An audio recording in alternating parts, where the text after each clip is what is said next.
భక్తి సమాచారం. వాట్సాప్ ఛానల్లో జాయిన్ అవ్వండి. అన్ని విశేషాలు ఎప్పటికప్పుడు తెలుసుకోండి.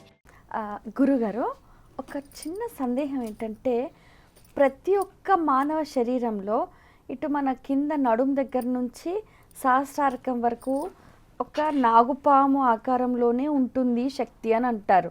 అయితే మన శరీరంలోనే శక్తి ఆ రూపంలో ఉంది అంటే అది యోగమా, దోషమా, వరమా, శాపమా, ఏమనుకోవచ్చు? కంటికి కనపడనటువంటి ఒక అతీతమైనటువంటి శక్తి మహా. కంటికి కనపడుతున్నటువంటి నేరుగా కనిపించేటువంటి శక్తి మానవ. రెండింటికి అవినాభావ సంబంధం ఉంటుంది. సాధన ద్వారా, విద్య ద్వారా, ప్రకృతిలో మనం వదిలేటువంటి తేలికపాటి శ్వాస ద్వారా మహాశక్తిని ప్రసన్నం చేసుకోవచ్చు.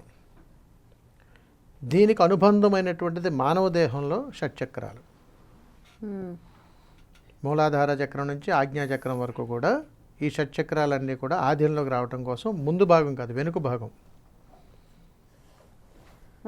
ఈ వెన్నుముక స్వరూపం ఎలాగైతే ఉందో అక్కడ నుంచి ఈ సెక్రియేషన్ అంతా జరుగుతుంటుంది. అక్కడిక్కడ కపాలం దగ్గర సూక్ష్మరంధ్రం ద్వారా మాత్రమే జీవుడు బయటకు వచ్చి మనం ఏదైతే అనుకున్నామో ఆ స్థితిగతులకి చేరుకోగలుగుతాం. దీన్ని మోక్షం. ఇదంతా కూడా మనిషిని, ప్రకృతిని, ఈ రెండింటిని ఇమిడింపబడి ఒక అతీతమైనటువంటి శక్తిని మనం నడిపిస్తుంటుంది. ఇది కంటికి కనపడదు. ఇప్పుడు విశ్వశక్తిని ప్రాణశక్తిగా ధ్యానం ద్వారా తీసుకుంటారు. ఇప్పుడు ఆ శక్తికి రూపమే ఈ సర్పం అంటారా? సర్పానికి దానికి సంబంధం లేదు తల్లి. అది లేదు. మనం అంటే మీరు గుర్తుపెట్టుకోండి, బలంగా గుర్తుపెట్టుకోండి. అతీతమైనటువంటి శక్తి మనిషిని నడిపించేటప్పుడు సకల కోటి జీవరాశుల ఆధారభూతమని చెబుతుంటాం. అవును. ఈ ఆధారభూతం అంటే ఈ మనుగడ, ఈ వాచస్థితి, ఇవన్నీ లేకపోతే మనిషికి మనుగడ లేదు. మన నడక, మన భాష, మన తీరు, మన ఆహార విధానం, మన శ్వాస, ఉచ్ఛ్వాస, ధ్యానం, పూజ, ప్రతి విధానము ఏది చేసినా సకల కోటి జీవరాశులకు ఆధారభూతమే. కాబట్టి ఒకదానికి ఇంకొకటి అనుబంధం అనేటువంటిది ఉంది. కంటికి కనపడగలిగి మాట్లాడగలిగేటువంటి జీవి మనిషి మాత్రమే. దీన్ని నడిపించగలిగేటువంటి అతీతమైనటువంటి శక్తే ఈ ప్రాణశక్తి. ఇది విశ్వమంతా వ్యాపించి ఉంది. ఇది మైక్రోస్కోప్లోనో కెమెరాల్లో పెడితే రాదు. కాబట్టి అప్పటి కాలంలో కొన్ని వందల వేల సంవత్సరాలు తపస్సు చేశారు. ఇప్పుడు 3 నిమిషాలు చేయలేం. మనం ధ్యానం కోసం ఏం మాట్లాడతాం? జనాలకి ఎలాగ అర్థమవుతుంది? చేసేవాడికి ఎలాగ అర్థమవుతుంది? సూక్ష్మ ప్రయాణం చేయాలంటే కొన్ని సంవత్సరాలు చేయాలి. ఇప్పుడు చాలామంది కూడా గురుగారు కుంభమేళా సమయాలలో సాధువులు, అఖాడాలు వీళ్ళంతా కూడా సూక్ష్మ శరీర యానం అంటారు, అదృశ్యమైపోతారని అంటారు. ఇవంతా కూడా సర్పజ్ఞాన యోగమే అనుకోవచ్చా? అవ్వచ్చు తల్లి. సర్పజ్ఞాన యోగంలో కూడా ఇవన్నీ ఉంటాయి. ఎందుకంటే ఒక అతీతమైనటువంటి శక్తిని వాళ్ళ ఇంద్రియాల శక్తిగా నిగ్రహం చేసుకొని ఒక మనోశక్తితోటి వారి షట్చక్రాల కుండలిని శక్తిని జాగృతం చేసి ఆధీనంలో తెచ్చుకుని ఉన్నప్పుడు ఈ బ్రహ్మరంధ్రం ద్వారా సూక్ష్మ ప్రయాణం చేస్తారు. సూక్ష్మ ప్రయాణం చేయటానికి వాళ్ళ యొక్క సాధన కొన్ని సంవత్సరాలు, కొన్ని పరంపరలు. అది వాళ్ళు అక్కడి నుంచి మాయమయ్యే యోగం కూడా జరుగుతుంది.